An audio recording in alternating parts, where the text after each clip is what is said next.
ध्यान प्रचंडाग्नि संदग्धा किल कर्मकं वर्धमानं जिनं नत्वा पश्चिमं तीर्थनायकं बालानां हितबुद्ध्याहं प्रेरितोऽद्य यथागमम् करोमि वर्णनं किंचित् कर्मणां हतशर्मणां।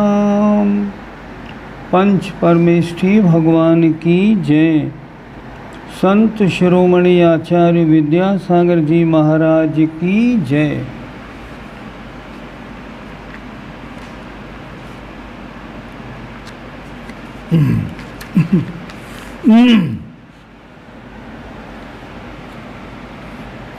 आज दिन में कुछ शिवरार्थियों के फ़ोन आए कि आज मतलब कल शाम को डिस्टरबेंस बहुत था, इसलिए पढ़ाई अच्छी नहीं हुई। आज रिवीजन थोड़ा अच्छी तरह करा दीजिए। तो आज रिवीजन थोड़ा अच्छी तरह करा देते हैं। प्रश्न 140, बंध किसे कहते हैं? समझिए, जो कार्बन वर्गणा हैं वो जीव के राग द्वेष रूप परिणामों के निमित्त से कर्मरूप परिणमन करती हैं। उसका नाम बंध नहीं, उसका नाम आश्रव है। और आश्रव होने के बाद जब वो आत्म परिणामों के साथ एक मेक होती हैं, उसका नाम बंध है। बंध माने कर्म वर्गणाओं का कर्म रूप परिणमन हो जाना, आत्मा में राग द्वेष के होने के कारण, और आत्मा और कर्म का एक मेक हो जाना बंध है। इसके चार भेद।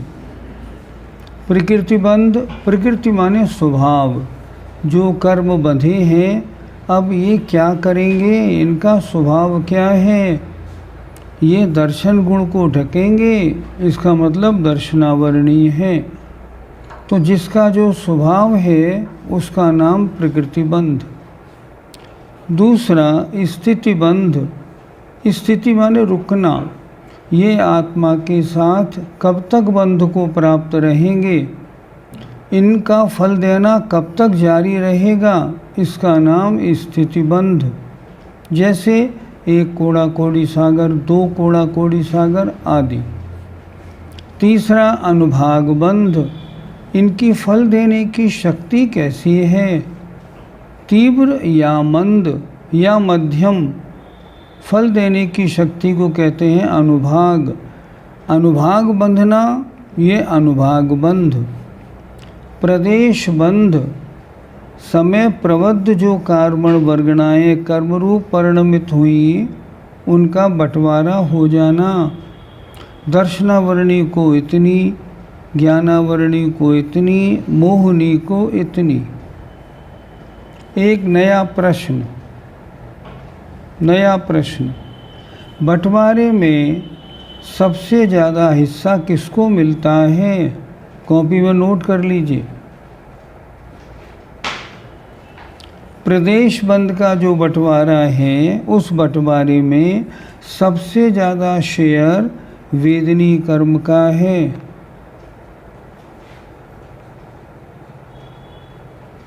उससे कम मोहनी का है। उससे कम किंतु बराबर ज्ञानावरण दर्शनावरण अंतराय का है।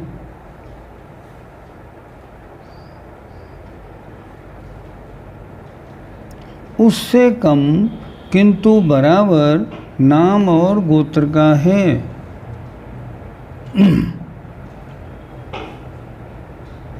क्या मतलब हुआ? मतलब ये हुआ, अगर नाम को मान लो 10,000 वर्गणाएँ मिली, तो गोत्र को भी 10,000 वर्गणाएँ मिलेंगी। ये प्रदेश बंध। और सबसे कम आयु को मिलता है। ऐसा क्यों होता है? ऐसा इसलिए होता है कि इनका स्थिति बंध भी इसी के हिसाब से है। लेकिन वेदनी का स्थिति बंध तो कम है, फिर शेयर ज़्यादा क्यों? इसलिए वेदनी बंध सबसे ज़्यादा उपयोग में आता है। इस कारण वेदनी को शेयर सबसे ज़्यादा मिलता है। फिर देखें, सबसे ज़्यादा शेयर वेदनी का, मान लो 100 में से 18, उसके बाद ज्ञानावरण दर्शनावरण अंतराय को मान लो 16-16, लेकिन वेदनी से कम मिलता है मोहिनी को, तो मोहिनी को कितना? 17। 18 वेदनी का, 17 मोहिनी का, 16 ज्ञानावरण दर्शनावरण अंतराय का, बराबर बराबर। इसके बाद आए नाम और गोत्र का, मान लो 13-13। और अगर आयु का अपकर्ष काल हुआ तो सबसे कम बचा हुआ भाग मिलता है आयु को। इस तरह 8 कर्मों में बंटवारा होता है। आगे बढ़ें। ये बंध किन कारणों से होता है? प्रश्न 146। प्रकृति बंध और प्रदेश बंध योग से होता है, और स्थिति बंध और अनुभाग बंध कषाय से होता है। किससे क्या समझा? अगर मन वचन काय की क्रिया कम है तो आने वाले परमाणुओं का जोड़ कम होगा, प्रदेश बंध कम होगा और प्रकृति बंध उसी अनुसार होगा। लेकिन कषाय तीव्र है या मंद है, उसके अनुसार स्थिति बंध और अनुभाग बंध में कम या ज़्यादा पना होगा। कैसे होगा आगे आएगा विषय, उसमें आपको समझा देंगे। प्रकृति बंध आदि के अवान्तर भेद कितने हैं? उत्तर 4 हैं। अनुत्कृष्ट, उत्कृष्ट, अजगन्य और जघन्य। कल समझाया था 1 से 100 तक को लेके चलें तो जघन्य 1, उत्कृष्ट 100। अगर उत्कृष्ट 100 है तो 1 से लेके 99 तक अनुत्कृष्ट, और जघन्य 1 है तो 2 से लेके 100 तक अजघन्य। ठीक है ना? फिर देखें, उत्कृष्ट 100, जघन्य 1, तो अनुत्कृष्ट 100 से कम 99 से लेके 1 तक ये उत्कृष्ट नहीं है। जघन्य 1 तो अजघन्य 2 से लेके 100 तक ये जघन्य नहीं है। इस तरह इसके प्रकृति बंध के 4 भेद होते हैं। आगे देखें, उत्कृष्ट बंध आदि के अवान्तर भेद कितने हैं? इनके कुछ भेद और भी तो हैं। हाँ है ना, वो 4 हैं। सादि, अनादि, ध्रुव और अध्रुव। शब्द से अर्थ निकाल लीजिए। सादि, जो बंध नया शुरू हुआ हो। मिथ्यात्व का बंध हो रहा था, आपका गुणस्थान चौथा हो गया, अब रुक गया, फिर आप मिथ्यात्व में आए, फिर शुरू हो गया, सादि बंध। और जो अनादि काल से हो रहा है वो अनादि बंध। जैसे अभव्य है, उसके तो अनादि बंध है। ध्रुव बंध, जो प्रति समय जिसका बंध होता रहे। और अध्रुव बंध, कभी हो कभी रुके, कभी हो कभी रुके, वो अध्रुव बंध। इस तरह 4 प्रकार का। इसमें नीचे एक बात लिखी है, अभव्य जीव का ध्रुव बंध होता है निरंतर, और भव्य जीव का अध्रुव बंध होता है, कभी होता है कभी नहीं होता, कभी होता है कभी नहीं होता। ऐसे सम्यक्त में आ जाता है तो मिथ्यात्व आदि का बंध रुक जाता है, मिथ्यात्व में पहुंचता है तो बंध फिर शुरू हो जाता है। आइए, मूल प्रकृतियों में सादि, अनादि, ध्रुव, अध्रुव भेद किस प्रकार घटित होते हैं। मूल प्रकृतियाँ, मूल प्रकृति का मतलब ज्ञानावरण, दर्शनावरण, ये मूल प्रकृति है। और मति ज्ञानावरण, श्रुति ज्ञानावरण, ये उत्तर प्रकृति हैं। यहाँ इनका कहना है मूल प्रकृतियों में सादि, अनादि, ध्रुव और अध्रुव ये कैसे घटेंगे। उत्तर देखिए, वेदनी और आयु कर्म को छोड़कर शेष 6 कर्मों का सादि, अनादि, ध्रुव और अध्रुव चारों प्रकार का बंध होता है। वेदनी और आयु का नहीं होता। क्यों नहीं होता। वेदनी कर्म का सादि को छोड़कर शेष 3 प्रकार का बंध होता है। क्यों वेदनी का सादि क्यों नहीं किया। क्योंकि वेदनी का बंध तो समय 13वें गुणस्थान तक होना ही होना है, इसलिए उसकी आदि कभी होती नहीं। चाहे निगोदिया हो, चाहे अरहंत भगवान हो, वेदनी का बंध दोनों को है, हमेशा होता है। इसलिए वेदनी कर्म में सादि ये भेद नहीं होता। और आयु कर्म का सादि और अध्रुव ही बंध होता है। आयु कर्म जब भी बंधेगा तो सादि ही होगा, निरंतर थोड़ी बनता है। और अध्रुव मन निरंतर नहीं बनता। अर्थात आयु कर्म जो है उसका सादि हमेशा नया बंध होगा और अध्रुव थोड़े समय के लिए होगा। प्रश्न नंबर 150, ध्रुवबंधी प्रकृतियाँ किन्हें कहते हैं और वे कितनी तथा कौन कौन हैं। बंध विच्छुत्ति पर्यंत, अर्थात जब तक बंध में रोक नहीं लगती है। विच्छुत्ति माने रुकावट। जब तक बंध की रुकावट नहीं है तब तक जिनका निरंतर बंध होता रहता है उन्हें ध्रुवबंधी प्रकृति कहते हैं। वे 47 हैं। जैसे मोहिनी के बिना 3 घातिया कर्मों की 19 प्रकृतियाँ, 5 ज्ञानावरण की, 9 दर्शनावरण की, 5 अंतराई की। ये कैसी है। ध्रुवबंधी, इनका बंध निरंतर होता है। मिथ्यात्व, इसका बंध निरंतर। कब तक। जब तक इसकी विच्छुत्ति नहीं है। विच्छुत्ति कब होगी।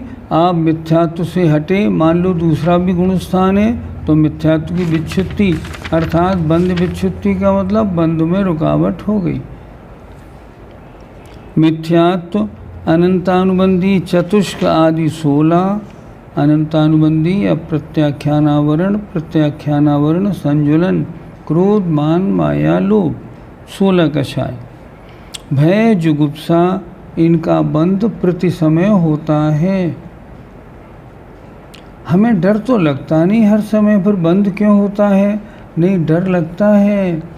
हम में और आप में सबको ही कुछ डर हमेशा रहते हैं। किस बात का डर रहता है। मरण नहीं हो जाए, स्वास्थ्य खराब नहीं हो जाए, पैसा नष्ट नहीं हो जाए, चोरी नहीं हो जाए। ये तो भय सबको लगे रहते हैं। इसलिए भय जुगुप्सा का निरंतर उदय रहता है, निरंतर बंद होता है। तेजस और कार्मण, इन दोनों शरीरों का बंध प्रति समय होता है। अगुर लघु, उपघात, निर्माण और अवैध विवक्षा से वर्णादि की 4, अर्थात एक वर्ण, एक रूप, एक रस, एक गंध, इस तरह 4। एक समय में स्पर्श, रस, गंध, वर्ण की कितनी प्रकृतियाँ बंधती हैं। मात्र 4, इससे ज़्यादा नहीं। एक स्पर्श, एक रस, एक गंध, एक वर्ण। इनका अपनी अपनी बंध विच्छुत्ति के गुणस्थान तक निरंतर बंध होता रहता है। इनके सिवाय शेष रही 73 प्रकृतियाँ ये अध्रुवबंधी हैं। इनमें सादि और अध्रुव 2 ही बंध होते हैं। हमेशा बंद होता रहता है, शुरू होता रहता है, बंद होता रहता है, फिर शुरू होता रहता है। अध्रुव माने इनका निरंतर बंध नहीं होता। किनका। जो 73 प्रकृति बची इनका। प्रश्न 151, अध्रुबंधी प्रकृतियों में सप्रतिपक्ष और अप्रतिपक्ष प्रकृतियां कौन कौन हैं? सप्रतिपक्ष प्रकृति का मतलब इन दोनों में से एक तो बंधेगी ही। सप्रतिपक्ष कोई सी भी बंधे अप्रतिपक्ष। अब देखिए, तीर्थंकर प्रकृति अप्रतिपक्ष, बंधे तो बंधे, ना बंधे तो उसके बदले में कौन सी बंधेगी? नहीं, कोई नियम नहीं। आहारक युगल, आहारक शरीर, आहारक आंगोपांग, अगर ये नहीं बंधेंगे तो कौन सी बंधेगी? कोई नियम नहीं। परघात, उच्छ्वास, आतप, उद्योत और चारों आयु, ये 11 प्रकृतियां अप्रतिपक्ष माने विरोधी, इनकी अपोजिट कोई भी नहीं है। अर्थात जिस समय इनका बंध होता है उस समय होता ही है, और न होवे तो नहीं होता। तीर्थंकर प्रकृति का बंध एक समय हो रहा है तो हो रहा है, नहीं होगा तो नहीं होगा। लेकिन अब नीच गोत्र उच्च गोत्र में दोनों में एक का बंध तो होगा ही होगा, या नीच का या उच्च गोत्र का। बाकी 62 प्रकृतियाँ 73 में से 11 को हटा दिया, बाकी 62 प्रकृतियाँ सप्रतिपक्षीय हैं, अर्थात विरोधी सहित हैं, जैसे सातावेदनी और असातावेदनी। इनमें जब एक का बंध होता है तब दूसरी का नहीं होता। तीर्थंकर आहारक युगल माने 2 और 4 आयु, इन 7 प्रकृतियों के निरंतर बंध होने का जघन्य काल, किताब में जघन्य बढ़ा लीजिए, जघन्य काल अंतर्मुहूर्त है। अर्थात ये 7 प्रकृतियाँ जब भी बंधेगी अंतर्मुहूर्त तक तो बंधेगी ही बंधेगी। ये नहीं कि एक समय बंधे और हट जाए, ऐसा नहीं होता। और शेष का जघन्य काल एक समय है, एक समय बंधे और हट जाए अगले समय में, लेकिन इनका जघन्य काल अंतर्मुहूर्त है। कल यहाँ तक हुआ था, अब आगे बढ़ते हैं। नहीं, आगे भी हो गया था, थोड़ा चलें।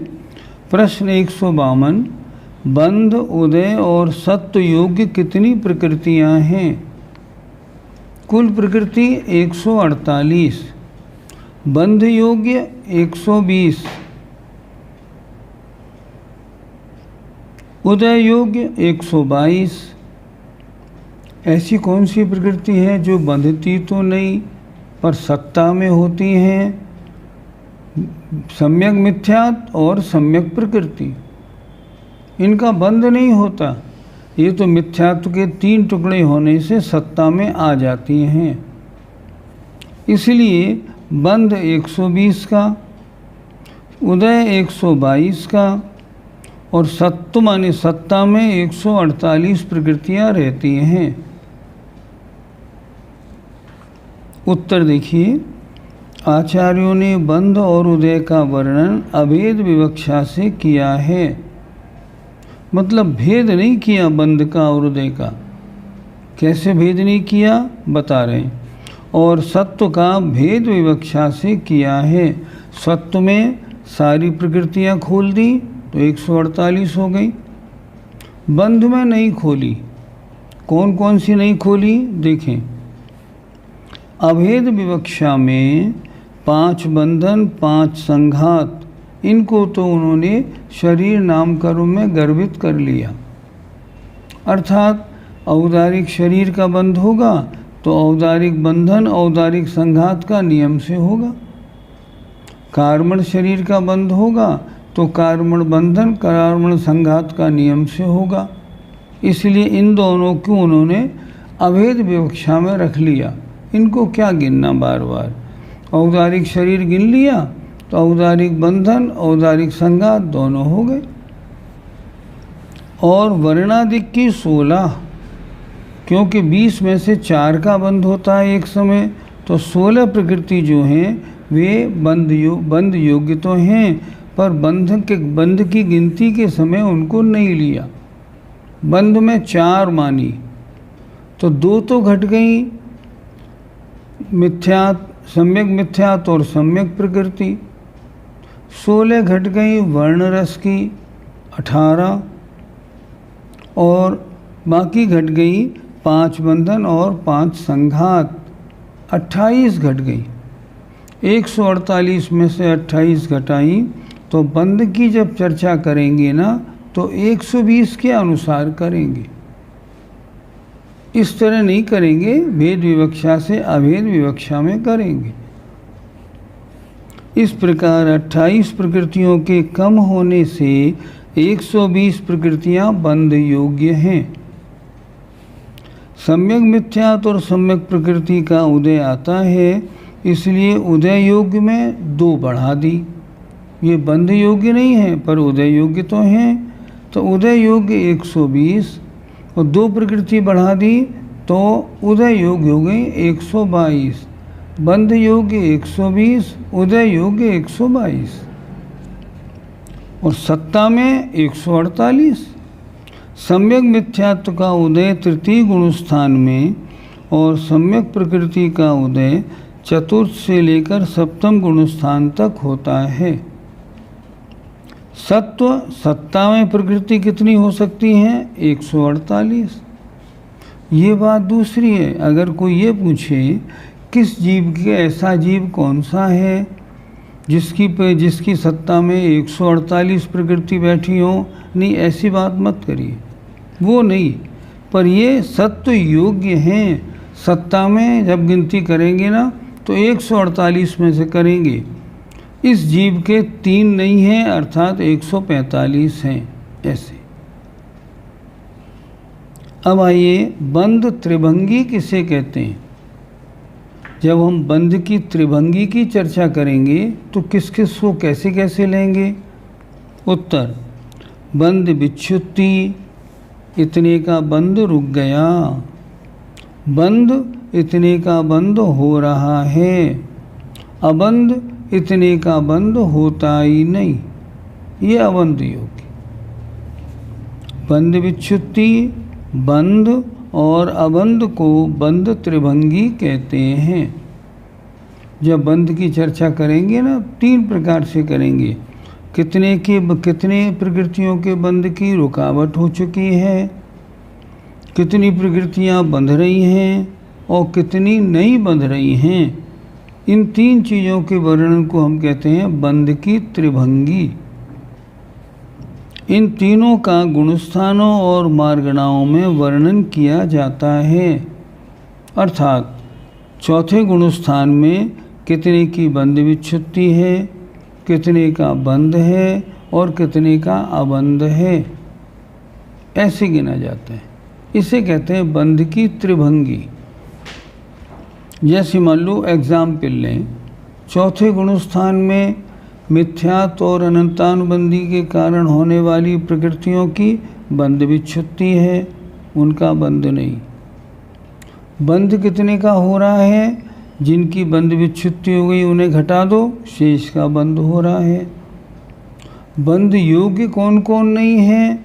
जो चौथे गुण स्थान में बंध योग्य नहीं है। जैसे मान लो अब आहारक और आहारक शरीर और आहारक अंगोपांग, इनका बंध होता है 7वें 8वें में, तो ये अबंध प्रकृति है, ये अबंध में चली जाएंगी। इस तरह करने से गुण स्थान में बंध की प्रक्रिया अच्छी तरह समझ में आ जाती है।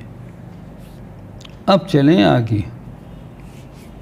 प्रश्न 154, किस गुण स्थान में कितनी प्रकृतियों की बंध विच्छुत्ति होती है? मतलब मान लो गुणस्थान पहला है तो पहले तक तो बंधेगी, इससे आगे नहीं, इसका मतलब बंध विच्छुत्ति। अच्छी तरह समझे कितनी प्रकृतियां हैं। अगर हम पहले गुणस्थान में बंध विच्छुत्ति की बात करेंगे तो पहले गुणस्थान में कितनी प्रकृतियां बंध रही हैं, पर अब एक के बाद दूसरे में नहीं बंधेगी। इसका मतलब पहले गुणस्थान में इतने प्रकृतियों की बंध विच्छुत्ति होती है। अब इन्होंने क्या लिखा? पहले गुणस्थान में 16 प्रकृतियों की बंध विच्छुत्ति होती है। अब 16 की बंध विच्छुत्ति होती है तो वो कौन कौन सी हैं ये मालूम पड़ जाएगा, आगे आएगा वर्णन। अर्थात ये 16 प्रकृतियाँ जब तक वह आत्मा जीव पहले गुण स्थान में है बंधेगी, दूसरे में आया पहले समय से इन 16 का बंध नहीं होगा। इसे कहते हैं बंध विच्छुत्ति। देखिए प्रश्न 154, किस गुण स्थान में कितनी प्रकृतियों की बंध विच्छुत्ति होती है? पहले गुण स्थान में 16, द्वितीय गुण स्थान में 25, तृतीय गुण स्थान में 0, चतुर्थ गुण स्थान में 10। ये क्या हो रही है बात? इतनी नवीन बंध विच्छुत्ति है। चतुर्थ गुण स्थान वर्ती जो जीव है उसके पहले में 16 की हो गई और दूसरे में 25 की हो गई 41। अब चौथे गुण स्थान में 10 और मतलब 51 की बंध विच्छुत्ति हो गई। यूँ समझना है। पंचम गुण स्थान में 4, षष्ठ गुण स्थान में 6, सप्तम गुण स्थान में 1, अष्टम गुण स्थान में 36। अर्थात 8वें गुण स्थान में 36 प्रकृतियाँ बंधेगी। वो 36 9वें के पहले समय से नहीं बंधेंगी, ये समझना है। नवम गुण स्थान में 5, दसम गुण स्थान में 16, एकादश और द्वादश गुण स्थान में 0 और त्रयोदश गुण स्थान में 1 प्रकृति की बंध विच्छुत्ति होती है। अब साता वेदनी 13वें गुण स्थान में बंधेगी और 13वें गुण स्थान से जब वह आत्मा 14वें में जाएगी तो पहले समय से साता वेदनी की बंध विच्छुत्ति रुक जाएगी, उसे कहते हैं बंध विच्छुत्ति। चतुर्दश माने 14वें गुण स्थान में बंध और बंध विच्छुत्ति कुछ भी नहीं है। ना तो उस गुण स्थान में कोई नई रुकावट होती है, न प्रकृतियों का बंध होता है। कारण क्या है? क्योंकि योग नहीं है, इस कारण। अब आगे देखें प्रश्न 155। यहाँ तो आपको ये बताया प्रश्न 154 में कि किस गुण स्थान में कितनी प्रकृतियों की रुकावट है, बंध विच्छुत्ति। अब ये बता रही हैं कौन कौन सी, उनकी डिटेल देखें। प्रश्न 155, प्रथम मिथ्यात्व गुण स्थान में विच्छिन्न माने रुकने वाली 16 प्रकृतियाँ कौन कौन हैं जिनका बंध मिथ्यात्व के ही कारण होता है? मिथ्यात्व नहीं तो उनका बंध भी नहीं। कौन कौन सी हैं? मिथ्यात्व, हुंडक संस्थान, नपुंसक वेद, असंप्राप्ता श्रपाट का सैनन।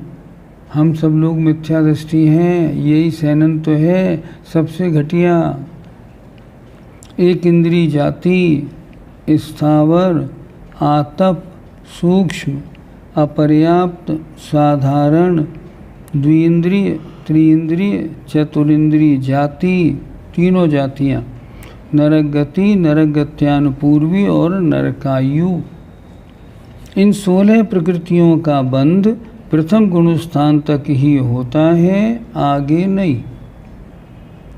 बहुत अच्छी तरह समझना है। क्या बताया इन्होंने ये बताया नरक गति नरकायु का बंध मात्र पहले गुण स्थान में होगा। कोई जीव चौथे गुण स्थान में आ गया, अविरत सम्यक दृष्टि है, मान लो उसको युद्ध भी लड़ना पड़े, मान लो छायिक सम्यक दृष्टि है, मान लो रामचंद्र जी हैं और वो युद्ध के मैदान में भी हैं और विरोधी को मार भी रहे हैं, फिर भी नरक आयु नरक गति का बंध नहीं होगा। क्यों नहीं होगा? क्योंकि इसके बंध में कारण है मिथ्यात्व, और मिथ्यात्व उनके हैं नहीं, इस कारण। ये इसका मतलब। मिथ्या दृष्टि जीव ही एक इंद्री को बांधता है। मिथ्या दृष्टि जीव ही साधारण बनेगा। मिथ्या दृष्टि जीव ही 2, 3, 4 इंद्री का बंद करता है। ये बता रहे। अर्थात समझने की बात, इन 16 प्रकृतियों का बंध मिथ्यात्व सत्ता में और उदय में होने के कारण होता है। 16 प्रकृतियाँ बस मिथ्यात्व के कारण बनती हैं। तो जैसे ही जीव दूसरे गुणस्थान में आया, इन 16 का संवर हो गया। बहुत बड़ी बात है। संवर कहाँ से शुरू होता है? दूसरे गुणस्थान से। एक जो अपने यहाँ सोनगढ़ परंपरा है, वो लोग क्या कहते हैं, संवर और निर्जरा तो शुद्धोपयोग से होती है। देखो ध्यान से सुनना। अशुभोपयोग से पाप बंध, शुभोपयोग से पुण्य बंध। पुण्य और पाप ये तो बंध में कारण हैं। शुद्धोपयोग संवर निर्जरा में कारण है। जहाँ भी संवर या निर्जरा होगी, वहाँ शुद्धोपयोग से ही होगी। हमें जब मिलते हैं तो हम उनसे प्रश्न पूछते हैं, उनसे उत्तर बनता ही नहीं। हमने पूछा, अच्छा बताओ, दूसरे गुणस्थान में 16 प्रकृति का संवर कैसे हो गया? बिना शुद्धोपयोग के दूसरे गुणस्थान में होगा? दूसरे गुणस्थान में तो सम्यक तो भी नहीं है, अब शुद्धोपयोग कैसे होगा? अब उत्तर ही नहीं। उत्तर कहाँ से दें? है ही नहीं उत्तर, तो कहाँ से दिया जाएगा? नहीं, ये बात धारणा बिल्कुल गलत। उनका कहना है निर्जरा तो शुद्धोपयोग से ही होती है। अच्छा, हम पूछते हैं, जब प्रथम गुणस्थान में कोई मिथ्या दृष्टि, ध्यान से सुनना, आपको ज्ञानी बनना है, विद्वान, और जीवन में उन्हीं शास्त्रों को पढ़ना और समझना है जो आगम सम्मत हों। तो ये भी बात समझनी है अपने को, किन किन गलत बातों का प्रचार प्रसार और लोग करते हैं और ये गलत क्यों है। निर्जरा किससे होती है? शुद्धोपयोग से होती है। शुद्धोपयोग छठे गुणस्थान से होता है। चलो उनके हिसाब से चौथे गुणस्थान से होता है, वो चौथे से मानते हैं, वो भी गलत है। अब हम पूछते हैं, जब कोई मिथ्या दृष्टि जीव प्रथमोपशम सम्यक को प्राप्त होता है, तो उससे पहले 5 लब्धियाँ होती हैं। उसमें क्या होता है? पहले क्षयोपशम लब्धि, विशुद्धि लब्धि, देशना लब्धि, प्रायोग्य लब्धि, ठीक हो गया। अब अंत में आया करण लब्धि में। करण लब्धि में 3 करण होते हैं। पहला अधेकरण, दूसरा अपूर्वकरण, तीसरा अनुवृत्तिकरण। गुणस्थान कौन सा है? पहला। कौन है वो जीव? मिथ्या दृष्टि। शुद्धोपयोग अभी दूर दूर तक कुछ नहीं।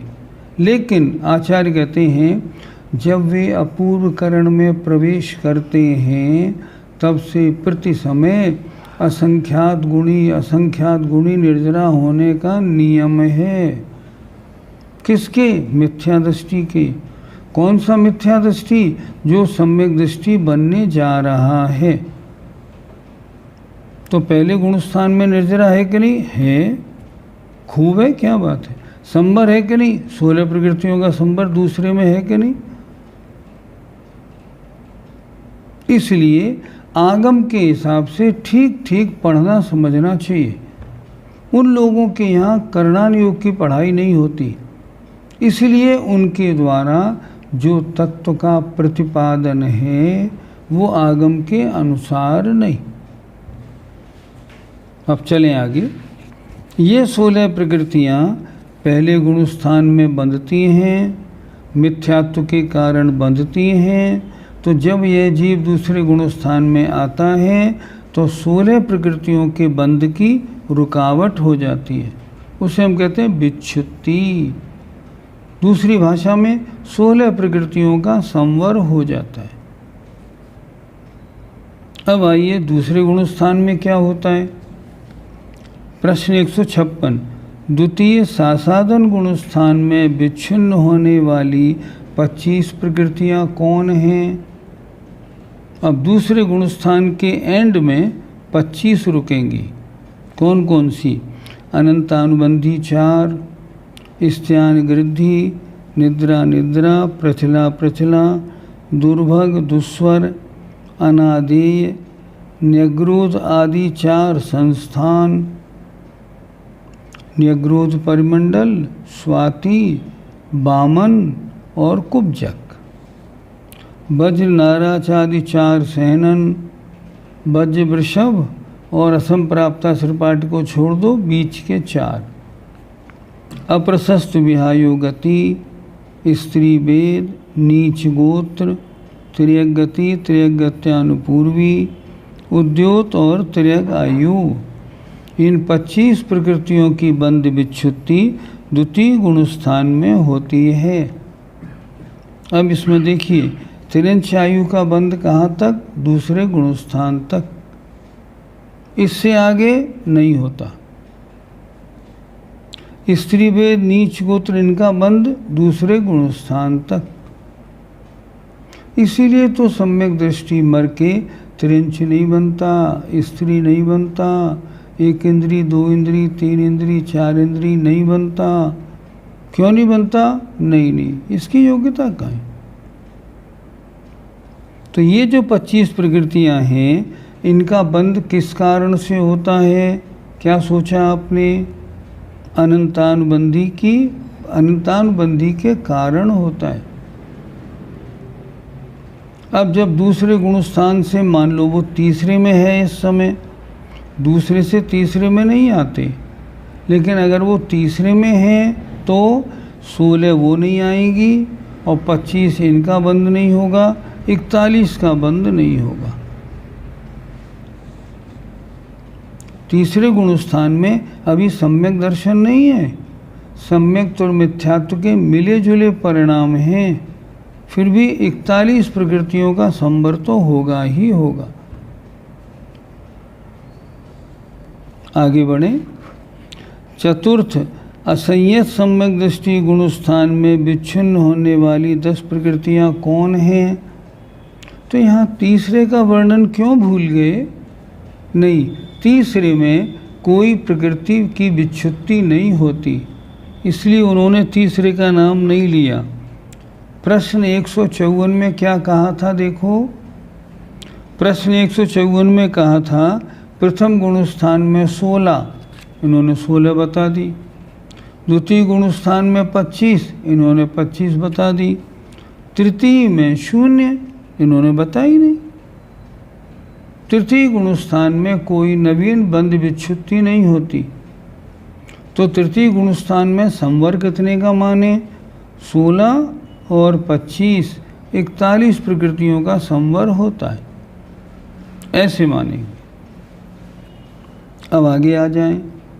चतुर्थ, असंयत सम्यक दृष्टि गुण स्थान में विच्छिन्न होने वाली 10 प्रकृतियां कौन हैं?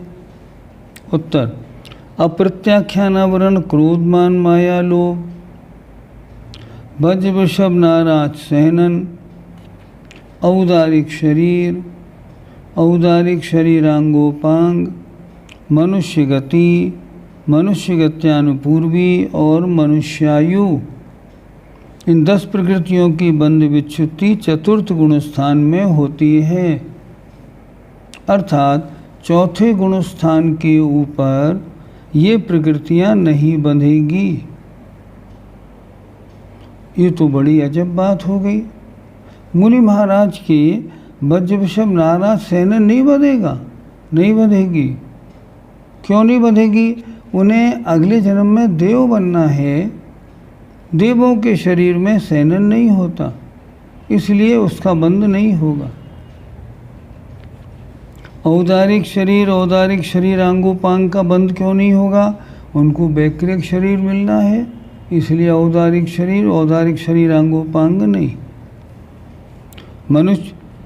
मनुष्य गति, मनुष्य गत्यान पूर्वी, मनुष्य आयु का बंध नहीं, इसका भी बंध नहीं होता। इसलिए इन 10 प्रकृतियों की बंध विच्छुत्ति चौथे गुण स्थान में हो जाती है।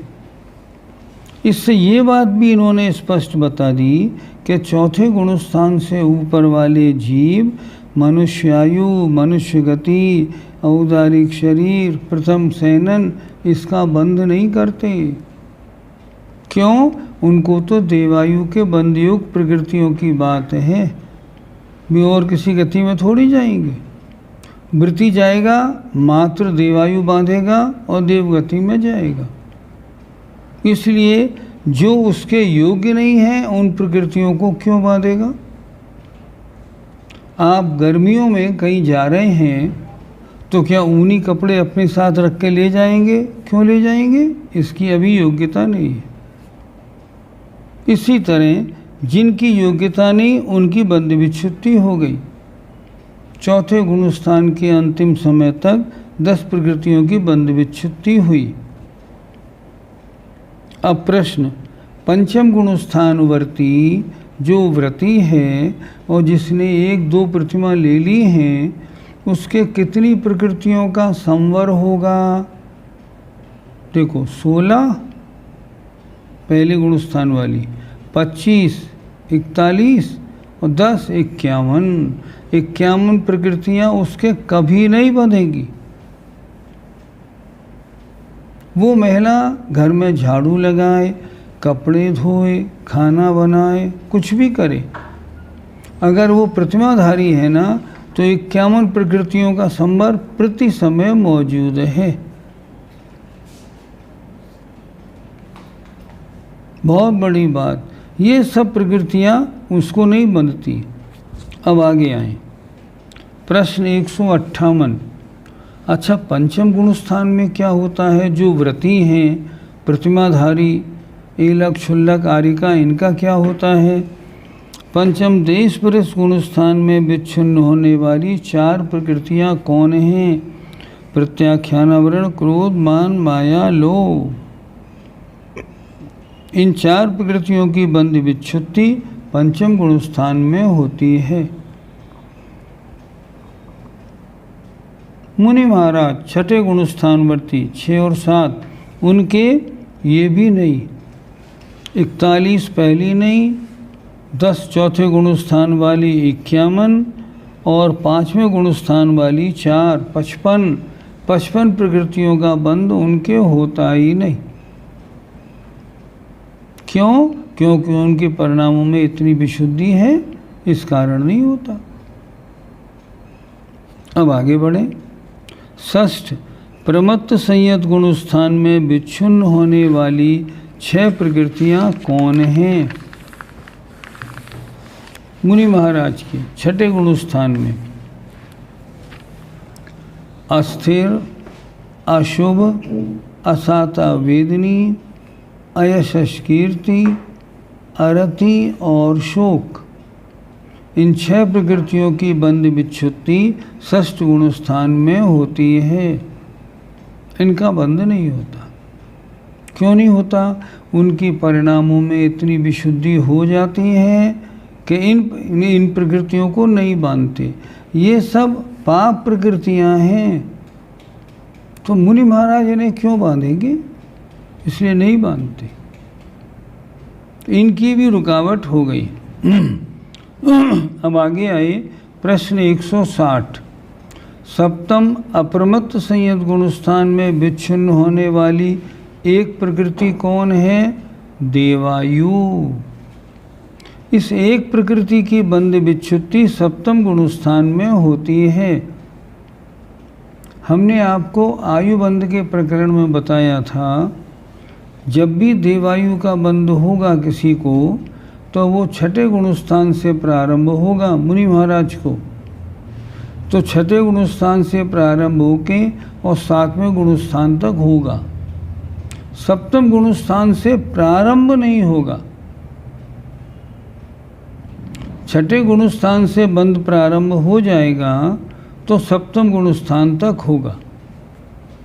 तो यहाँ क्या कह रहे हैं? देवायु का बंध 7वें तक, 7वें के आगे देवायु की भी बंध विच्छुत्ति हो जाती है। 7 गुणस्थान आज हो गए, आपका समय हो गया। अब थोड़े प्रश्न देख लेते हैं, ठीक है। अच्छी तरह से, बहुत अच्छी तरह समझना है और याद रखना है। ये जो है करणान योग दीपक, ये बताता है हमें क्या हटानी है प्रकृति, तो कैसे हटेगी, किन प्रकृतियों का बंद हो रहा है, किस कारण से हो रहा है, मैं कौन से कारण को कम कर दूं, इनका बंद नहीं होगा। सारी बातें इसमें जानकारी में आ जाती हैं और ये हमारे लिए बहुत ज़रूरी है, क्योंकि जो प्रकृतियां हैं इनका बंद तो रोकना है। जैसे जैसे आत्मा ऊपर गुणस्थानों में चढ़ती जाएगी, अपने आप बंद रुकता जाएगा उसके परिणामों की विशुद्धि। शर्त एक है, कोई मुनि महाराज 6ठे 7वें गुणस्थान में मान लो हैं, तब तो बंद विच्छुद्धि होगी। और 6ठे 7वें गुणस्थान में नहीं, केवल दिगंबर मुद्रा है, आचरण सही नहीं है, कोई बंद विच्छुद्धि नहीं, गुणस्थान पहला हो सकता है। केवल वेश से काम नहीं बनता, यहाँ तो परिणामों से काम बनता है। पहले बताया था ना, अंतरंग निमित्त भी चाहिए और बहिरंग निमित्त भी चाहिए। बहिरंग निमित्त मुनि का वेश, 28 मूल गुणों का धारण। अगर उसमें से 27 मूल गुण हैं, नहीं तो ये कुछ नहीं होगी बंद विच्छुद्धि, फिर तो बेकार। इसलिए ये गुणस्थान की चर्चा है, वेश की चर्चा नहीं।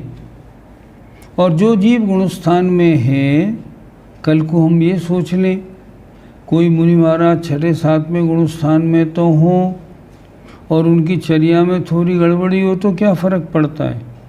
आचार्यों ने लिखा, अगर 6ठा 7वां गुणस्थान है तो चर्या निर्दोष होगी ही। चर्या में दोष है, एसी पंखा इस्तेमाल करते हैं, कूलर में बैठते हैं, मोबाइल लैपटॉप रखते हैं, पैसे की बात करते हैं, फ्लश में निपटने जाते हैं, सर्दी में हीटर यूज़ करते हैं। अगर ऐसी व्यवस्थाएं हैं, बिल्कुल साफ़ सुथरी, मोबाइल से बातें करते हैं, नहीं, 6ठा 7वां गुणस्थान नहीं, ये मुनि योग्य नहीं है। रत्कन शावकाचार में बहुत स्पष्ट लिखा है, गृहस्थो मोक्ष मार्गस्थो निर्मोहो नैव मोहवान अनगारो गृही श्रेयान निर्मोहो मोहिनो मुनि। हम में से अधिकांश लोग क्या सोचते हैं, कैसे भी सही, अरे कुछ भी सही, हमसे तो अच्छे हैं। नहीं नहीं, गलत।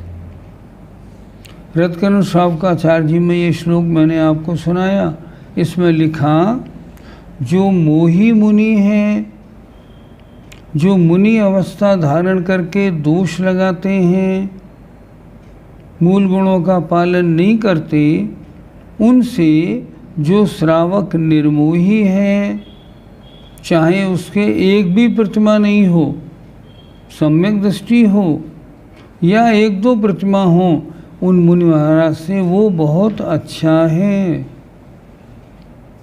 उनकी गति कौन सी होगी मत पूछो, लेकिन 1-2 प्रतिमा वाला तो नियम से स्वर्ग जाएगा ही जाएगा। इसलिए ये विच्छुद्धि उन पे लागू होती है जो उन गुणस्थानों से युक्त हैं और उन परिणामों से सहित हैं। अब आइए कुछ प्रश्नोत्तर देखते हैं। भाग 1 प्रश्न 152 पढ़ा। भाग 1 तो हम किताब ही नहीं लाए, वो हमारे पास अभी नहीं है, कल ले आएंगे, कल देख लेना। 1 एवं 2 इंद्रिय जीवों को श्वासोच्छ्वास होता है या नहीं होता है, तो किस प्रकार। जीव 2 प्रकार के होते हैं, एक पर्याप्तक और एक अपर्याप्तक। आपको जब भाग 1 पढ़ाया था तो उसमें पढ़ाया था एक इंद्रिय के कितने प्राण, 4 प्राण। कौन कौन से, स्पर्शन इंद्रिय, कायवल, आयु और श्वासोच्छ्वास। उसके श्वासोच्छ्वास होता है? हाँ बिल्कुल होता है। किस प्रकार होता है? एक इंद्रिय जीव उसके नाक तो होती नहीं, अपने शरीर से वायु को या श्वास को ग्रहण करता है, ये उसका काम है। और जो अपर्याप्तक होते हैं एक इंद्रिय, वो नहीं, उनके नहीं होता। उनके चौथा एक प्राण है ही नहीं, उनके 3 ही प्राण होते हैं। इसलिए एक इंद्रिय, 2 इंद्रिय, 3 इंद्रिय, 4 इंद्रिय। आपके घर के बाहर एक पेड़ लगा है नीम का, सांस लेता है कि नहीं? बिल्कुल सांस लेता है। साइंस कहता है ये लेता का कार्बन डाइऑक्साइड है, छोड़ता है ऑक्सीजन। साइंस ही बोलता है, हम क्या बताएं। आगे, युग परिवर्तन दिवस की एवं नव वर्ष की हार्दिक शुभकामनाएं, सभी को वंदना। हम कहते हैं सभी पढ़ने वालों को भी शुभकामनाएं, इसकी सभी पढ़ने वालों को शुभकामना। श्रुत केवली क्या तद्भव मोक्ष प्राप्त करते हैं? पहला प्रसंग, श्रुत केवली होते कौन हैं? जो द्वादशांग के ज्ञाता हों और अंग बाह्य के भी ज्ञाता हों। ध्यान से सुनिए, श्रुति ज्ञान के 2 भेद, अंग बाह्य, अंग प्रविष्ट। अंग प्रविष्ट का मतलब 12 अंगों का ज्ञान। तो 12 अंगों का ज्ञान तो लोकांतिक देवों के भी होता है, लेकिन वो शुद्ध केवली नहीं होते। क्यों? क्योंकि उनके अंग बाह्य का ज्ञान नहीं है। तो अंग प्रविष्ट और अंग बाह्य, इन दोनों का ज्ञान किसे होता है? मुनि महाराजों को। एक सूत्र आप लोगों ने शायद ध्यान दिया होगा, श्रुतम मति पूर्वम द्वि अनेक द्वादश भेदम। श्रुति ज्ञान मति ज्ञान पूर्वक होता है, उसके 2 भेद हैं, अंग बाह्य, अंग प्रविष्ट। अंग बाह्य अनेक और अंग प्रविष्ट द्वादश भेदम, 12 भेद वाला है। अब लौकांतिक देवों को 12 भेद तो हो गए, लेकिन अभी अंग बाह्य तो हुआ नहीं। और जब अंग बाह्य नहीं हुआ तो श्रुति ज्ञान पूरा नहीं बना, तो शुद्ध केवली कैसे? नहीं बन पाएंगे शुद्ध केवली। अभी तो कुछ लोग यही नहीं समझते कि शुद्ध केवली केवली होते हैं क्या?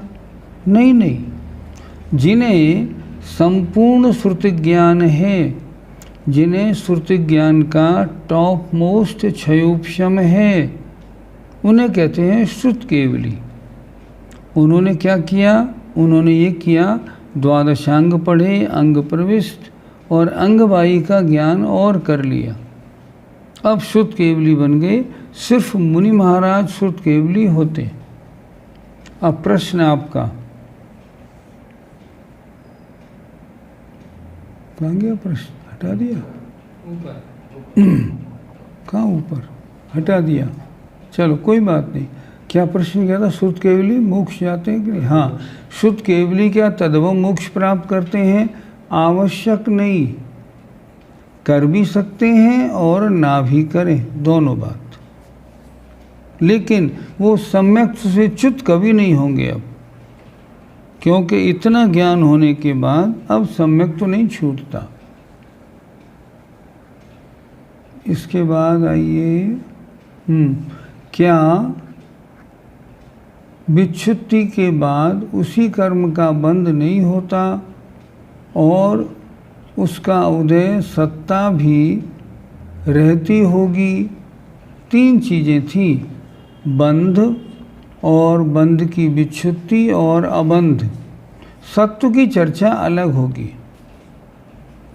जैसे चौथे गुणस्थान वर्ती के मिथ्यात्व का बंध तो रुका, लेकिन अभी उसकी सत्ता में मिथ्यात्व बैठा हुआ है, क्योंकि उपशमी तो किया है, क्षय उपशमी तो किया है, कोई क्षय थोड़ी कर दिया। इसलिए क्या लेना क्या विच्छुत्ति के बाद उसी कर्म का बंध नहीं होता? नहीं होता, अगर वो उस गुणस्थान में ना आए तो। लेकिन लौटकर अगर उस गुणस्थान में आएंगे, बंद होना प्रारंभ हो जाएगा। मान लो कोई जीव है और वो पहले गुणस्थान से चौथे में आ गए, तो उनके 41 प्रकृतियों की 16 और 25, 41 का बंध रुक गया। अब वो चौथे से गिर के फिर पहले में आ गए, 41 का बंध शुरू हो गया। ये नहीं कि हमेशा के लिए नहीं, अगर हमेशा बंद नहीं होगा इसका मतलब तब तो क्षय करना पड़ेगा। अगर मिथ्यात्व का क्षय हो जाएगा तो 16 प्रकृतियों का बंध कभी नहीं होगा। अगर अनंतानुबंधी का क्षय हो जाएगा 25 का बंध कभी नहीं होगा। छायक सम्यक दृष्टि को 16 और 25, 41 का बंध कभी नहीं होता। इस तरह समझना होगा। आगे क्वेश्चन 150 रिपीट कीजिए।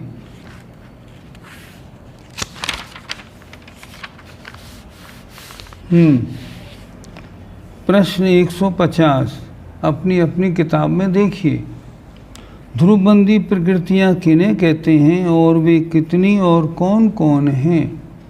ध्रुवबंदी जिनका बंध होने लगता है फिर निरंतर होता ही रहता है, वे ध्रुवबंदी। बंध विच्छुत्ति पर्यंत जिनका निरंतर बंध होता रहता है उन्हें ध्रुवबंदी प्रकृतियां कहते हैं।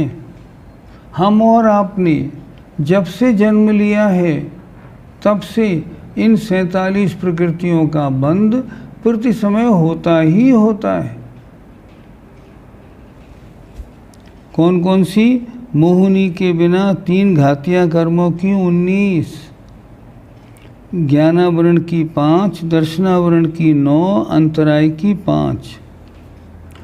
कोई भी बड़े से बड़े मुनि महाराज हों, चाहे शुद्ध केवली हों, लेकिन ध्रुवबंदी प्रकृतियों का बंध तो होता है। अगर बंध विच्छुत्ति नहीं हुई है तो अब जैसे ज्ञानावरणी, दर्शनावरणी और अंतराय, इनकी बंध विच्छुत्ति आगे के गुणस्थानों में कुछ थोड़ी सी होती है, तब तक ये इनका बंध निरंतर ध्रुवबंदीय होगा ही। मिथ्यात्व, अनंतानुबंधी, चतुष्क आदि 16 कषाय, अनंतानुबंधी, अप्रत्याख्यान, प्रत्याख्यान और संजुलन 4-4। भय जुगुप्सा, तेजस कार्मण, अगुर लघु, उपशम, निर्माण और अभेद विवक्षा से वर्णादि की 4।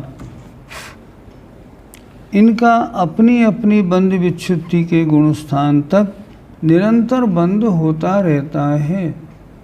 इनका बंध नहीं रुकता। कब तक? जब तक विच्छुत्ति नहीं हो जाए। अब जैसे मान लो मिथ्यात्व है ध्रुवबंदी में, अब मिथ्यात्व के बारे में अगर आपका गुणस्थान दूसरा हो गया तो उसकी बंध विच्छुत्ति हो जाएगी। इनके सिवाय शेष रही 73 प्रकृतियां अध्रुवबंदी हैं। उनका बंध कभी होता है, कभी रुक जाता है, फिर होता है, फिर रुक जाता है, ऐसा होता रहता है। इनमें सादी और अध्रुव 2 ही बंध होते हैं, अर्थात ये कभी बंद हुआ फिर रुकावट हो गई, फिर बंद हुआ फिर रुकावट हो गई, तो सादी, इसीलिए अध्रुव होती है। अगर कोई महाराज जी पड़गाहन करने नहीं देते, पाद प्रक्षालन भी थाली में नहीं करने देते और पूजा भी उनके सामने न करते हुए एक साइड में करने को बोलते हैं, इससे क्या समझें? आगम में ऐसा कहीं भी नहीं लिखा। आगम तो ये नहीं कहता। पड़गाहन होगा ही होगा, पाद प्रक्षालन होगा ही होगा और पूजा भी होगी ही होगी।